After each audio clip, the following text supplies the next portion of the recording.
माघ मास के शुक्ल पक्ष की जया एकादशी का महात्म्य। युधिष्ठिर ने भगवान श्री कृष्ण से पूछा, भगवान कृपा करके ये बताइए कि माघ मास के शुक्ल पक्ष में कौन सी एकादशी होती है, उसकी विधि क्या है तथा उसमें किस देवता का पूजन किया जाता है।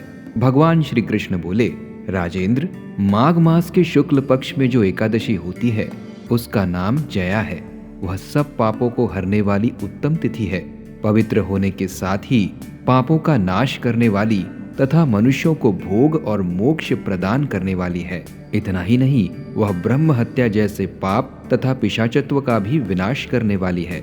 इसका व्रत करने पर मनुष्यों को कभी प्रेत योनि में नहीं जाना पड़ता। इसलिए राजन, प्रयत्न पूर्वक जया नाम की एकादशी का व्रत करना चाहिए। एक समय की बात है, स्वर्गलोक में देवराज इंद्र राज्य करते थे। देवगण पारिजात वृक्षों से युक्त नंदन वन में अप्सराओं के साथ विहार कर रहे थे।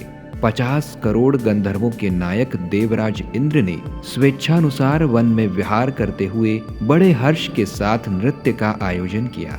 गंधर्व उसमें गान कर रहे थे, जिनमें पुष्यदंत, चित्रसेन तथा उसका पुत्र ये 3 प्रधान थे।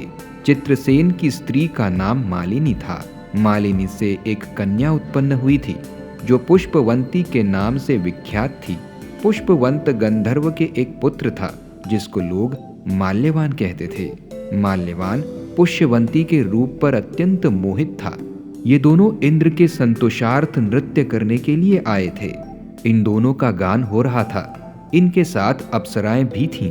परस्पर अनुराग के कारण ये दोनों मोह के वशीभूत हो गए।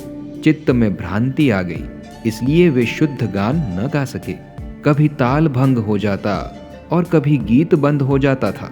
इंद्र ने इस प्रमाद पर विचार किया और इससे अपना अपमान समझकर वे कुपित हो गए।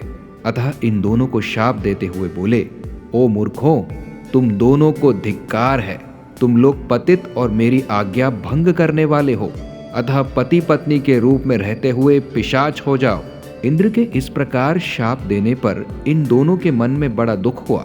ये हिमालय पर्वत पर चले गए और पिशाच योनि को पाकर भयंकर दुख भोगने लगे। शारीरिक पातक से उत्पन्न ताप से पीड़ित होकर दोनों ही पर्वत की कंदराओं में विचरते रहते थे। एक दिन पिशाच ने अपनी पत्नी पिशाची से कहा, हमने कौन सा पाप किया है जिससे यह पिशाच योनि प्राप्त हुई है। नरक का कष्ट अत्यंत भयंकर है तथा पिशाच योनि भी बहुत दुख देने वाली है। अतः पूर्ण प्रयत्न करके पाप से बचना चाहिए। इस प्रकार चिंतामग्न होकर वे दोनों दुख के कारण सूखते जा रहे थे। दैव योग से उन्हें माघ मास की एकादशी की तिथि प्राप्त हो गई। जया नाम से विख्यात वह तिथि सब तिथियों में उत्तम है। उस दिन उन दोनों ने सब प्रकार के आहार त्याग दिए, जलपान तक नहीं किया, किसी जीव की हिंसा नहीं की, यहाँ तक कि खाने के लिए फल तक नहीं काटा। निरंतर दुख से युक्त होकर वे एक पीपल के समीप बैठे रहे। सूर्यास्त हो गया। उनके प्राण हर लेने वाली भयंकर रात्रि उपस्थित हुई। उन्हें नींद नहीं आई। वे रति या और कोई सुख भी नहीं पा सके। सूर्योदय हुआ। द्वादशी का दिन आया। इस प्रकार उस पिशाच दंपति के द्वारा जया के उत्तम व्रत का पालन हो गया। उन्होंने रात में जागरण भी किया था।